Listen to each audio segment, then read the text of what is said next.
గణపతి దేవుని అగ్రకుమార్తెననే నేను యుద్ధంలో కాలు మోపితే శత్రువులు తోక ముడుస్తారు.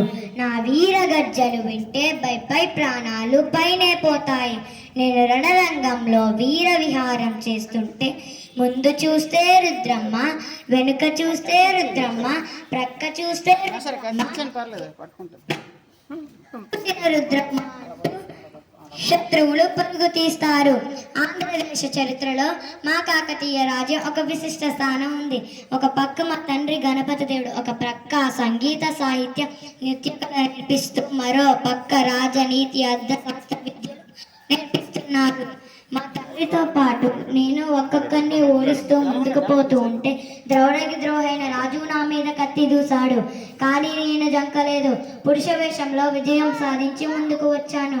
ఆంధ్రదేశ చరిత్రలో గ్రామాల ప్రాంతాల పట్ల, రైతుల పట్ల, స్త్రీల పట్ల, ప్రజల పట్ల ప్రత్యేక శ్రద్ధతో అభివృద్ధి పనులు నిర్వహించాను. కాలువలు తవ్వించాను, గోపురాలు కట్టించాను, శ్రీ విద్యకు బాటలు వేశాను. ప్రజలకు నచ్చే విధంగా, అందుకు మెచ్చే విధంగా దేశ శౌర్య సహజ అంటూ ఆంధ్రదేశ చరిత్రలో ఒక వేగు చుక్కలా నిలిచాను. రుద్రమ్మదేవి, రాణి రుద్రమ్మదేవి. జై మన తెలుగు.